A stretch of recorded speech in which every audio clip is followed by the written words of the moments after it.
got first at DreamHack Dallas this past summer. Oh, you're right. That also happened. I'm surprised that wasn't also up there, but he goes to so many events. So let's get this started, though. I know this could potentially go to timeout. At Off the Rails, where both Scat and Peepnut were there, he faced this matchup, and it was the longest top 8 of my life. And so strap down, kids. Buckle up.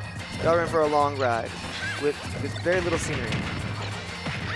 Yep, and it just depends on how volatile, MuteAce can be in this matchup, you know what I'm saying? But based off of what you said, he might not want to do anything too over the middle, you know what I'm saying? And he won't. He's a defensive player. He's not, I wouldn't say campy, but he's definitely going to choose a defensive option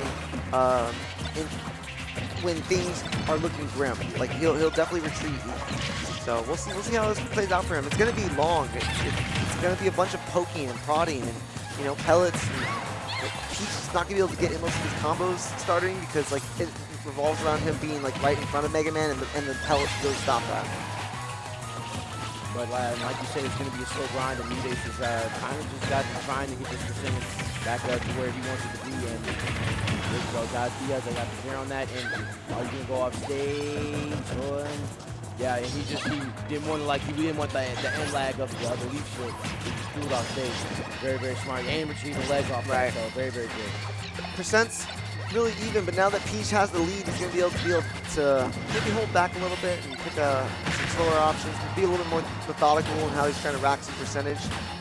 This is one of the places where Mega Man's off stage, where normally he's gonna have an easy time getting back, but because of turnip throw, if he can get that turnip on him really early while he's still far out, he could make it much easier to edge guard him. But oh man, rolling in like that, getting caught with that forward smash.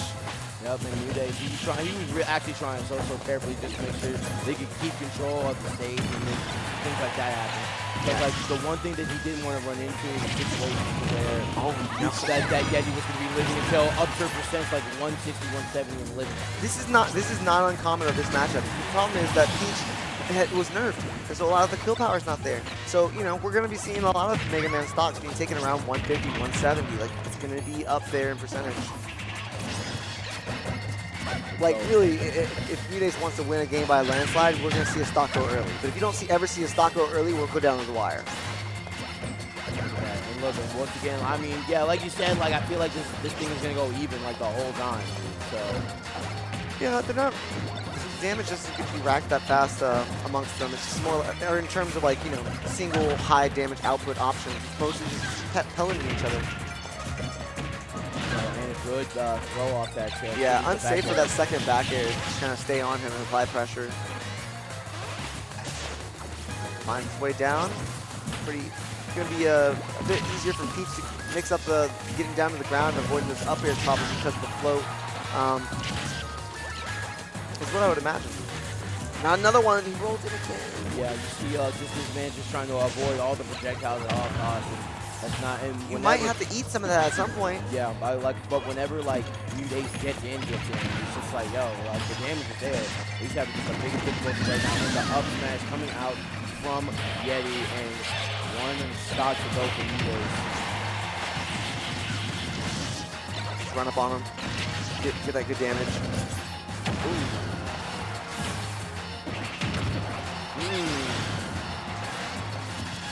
Like that.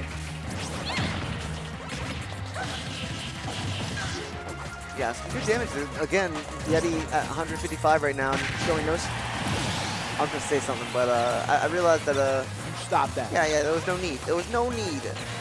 Be quiet. So this man got a stitch face in hand. Is that a good thing? That is. Oh no! I'm about to say, Mega Man likes playing around with his metal blade. Give him a stitch face. Let's see how he does. Trying to call out that landing from far away with that forward smash. Pretty smart. I like the parries off that good get up attack by Yeti. He's trying to make sure that he doesn't get subject to any more tech situations or combos. Right. MuteAce is just slowly trying to creep in percent. And MuteAce was actually down after that first stop, but now it looks like MuteAce is waking up a little bit, putting Yeti in a situation where he's getting a little bit more and more campy as we speak. Yeah, and that's probably the best bet for him.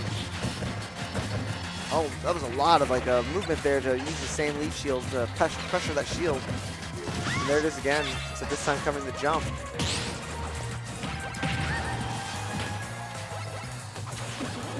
Yeah, he's gonna have to watch out for that. But don't roll if up for another roll. You're making a big mistake on this one, my friend. And yes. Covers. Yeah, we got MuteAce catching the rolls right now. And then gets over the crash bomber. Tries to find a nair there, which would have, at 132, at least got him close up to the blast zone. Maybe he could follow up with that fair. But currently Yeti in charge of the stage. Tries to cover a jump there. This time.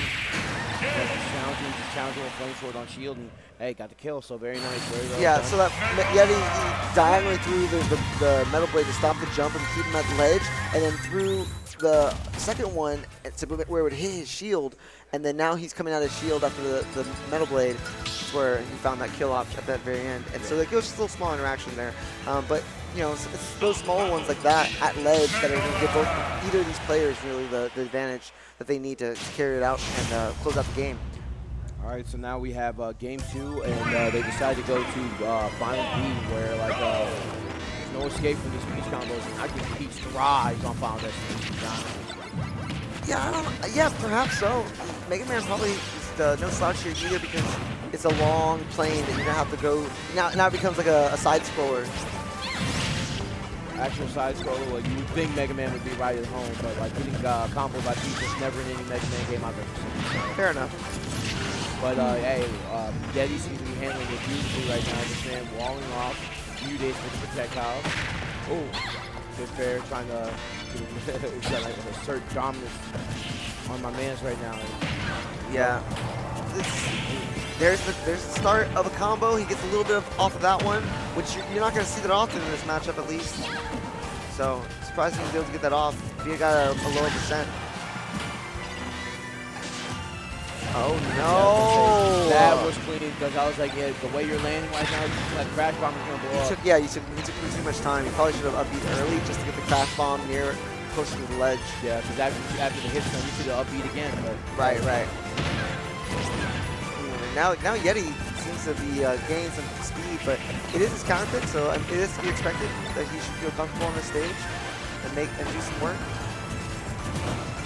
I like that. Back to center stage, Yeti's still at 3 stocks, and that's the type of thing that, like I said, you know, Peach is kind of worried about. It's just like, bro. He forces him to air dodge, but the recovery of Mega Man is such that it doesn't really matter that he air dodges as long as he neutral air dodges past that turn up. And like so, yeah, I was gonna say this is what you're worried about. It's like, bro, like you're Mega Man and you're living until this long, and then you're putting all this damage on me. It's like, bro, please stop. Right. Pepper. Get that parry out. Like the footsies by both these guys are very, very good. But oh my goodness, forward smash. And he's trying to edge guard Peach, you know, throughout a lot of options there. Wasn't able to cover her recovery, and I don't think either of them really has had a lot of success in terms of like going off stage and you know, stopping either one from getting back to ledge. But from ledge, you know, stage, that's where a lot of the action is. Nah, they tried to go through. I was very surprised didn't go for a grab, but he probably would have got more off those pellets in the jumping blaster. But see, he's trying to force a get-up situation. Oh my goodness. You see. And the vertical plane is covered. It's littered right now. And Yeti's just trying to turn up and make it really hard for her to get back down to the ground. If he could set up one of those situations again, he might be able to close out the stock. My man was trying to amass a massive amount of damage. Ooh, my man trying to go for the finisher with the one stock to go on Peach, and it's getting bad, 93%, and Yeti just hasn't lost the stock yet. Well, I mean, Yeti's lost the stock, but he's this close to getting lapped. Yeah. And there's that forward smash that he does whenever he knocks Peach a roll distance away. It's like, land here, so this forward smash can hit you. Right, like, just like that situation. And he's going to maybe land one of those eventually, but it's long, because it basically zones him out of, like, approaching. Ah, and the air dodge. But I mean, hey.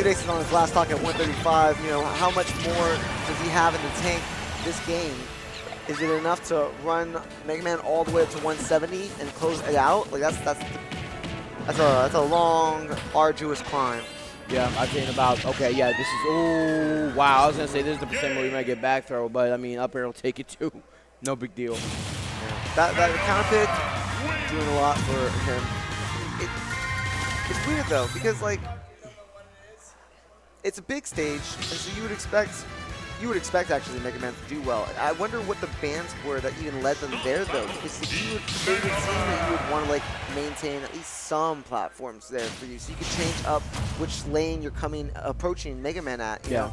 And he was going right back, so must have felt some kind of confidence.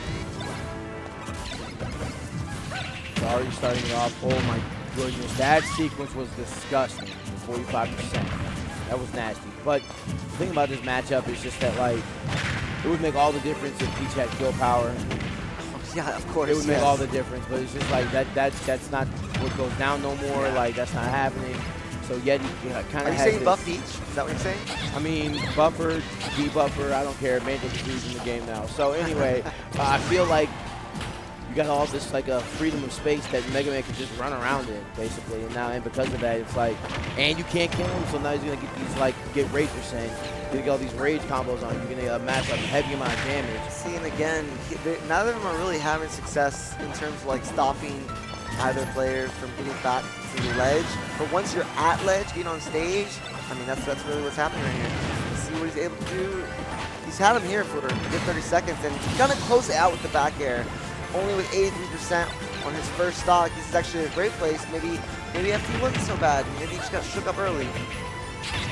Yeah, looking like it, because this man's playing way, way better than he was. He's starting to get a bit more aggressive. Like, he's starting to go in a little harder, stay a little closer.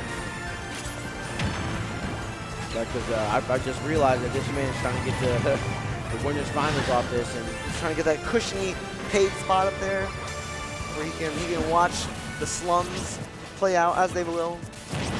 Right now, ooh, playing for killing at pretty high percent. 64%. This is about even. This is about even because he still needs 110, before he kills Mega Man, and Mega Man needs about 100 before he's gonna be able to start killing. So it's still even, really. That's not a good place for MuteAce. There we go. And both you guys trading pairs, but ooh, and I like going for the neutral get up rather than trying to go for the crash bomb on him. Yeah. And that's gonna help Yeti to get on stage for free. Punish the parasol with the back air, and he's staying relatively close. Yeah, the boost knuckle was this off. It wasn't even that far off, and it still hit him. Oh my goodness. Yeah, and he was staying a lot closer to the ledge, and he was back to it. You could tell that he was planning for something there. Once again, the damage just amassing. Like, Yeti has been having the best time right now, just staying alive. And yeah, you can tell that you can tell he's comfortable too, because he's empty hopping a lot more. Like the last two exchanges that he's got Peach off stage were empty hops into something. Okay, so 1-1, and I would have to say that this is pretty even. So yeah, to be honest with you. But it's not though, because Yeti's gonna take forever to die. Like, this is really bad for MuteAce. He's gonna have to pull like dot eyes, stitch face, some crazy stuff. Or he's going to have to live much longer than he's been capable of living these past couple stocks. And that's going to be about not going off stage, like maintaining stage control. And not having the best time of it right now. MuteAce is trying so hard to fight his way on the stage control. But at 140, Flame Sword, Dare, maybe up. Imagination? Yeah, honestly. But that's the game that Mega Man plays, though. It's like, hey, I'm just going to get you to damage, and I'm not going to be able to die. So. See, and he is right now doing a good job of living, maintaining stage control. Now that he's back on stage, which is about to change. Yeti is littering the place with projectiles just to try and nick him with something that could potentially gimp him. Yep, back though, even not going to kill. At 174, it's still not going to kill. So Yeti looking for that 3-0 and a handshake to find himself in the winners finals. And if he can get this grab in a back row at 200%, that's going to be it. Yep. And 4 up throw is going to take it at 200%. All right, so it's going to be an Elegant versus Yeti winners finals. Right.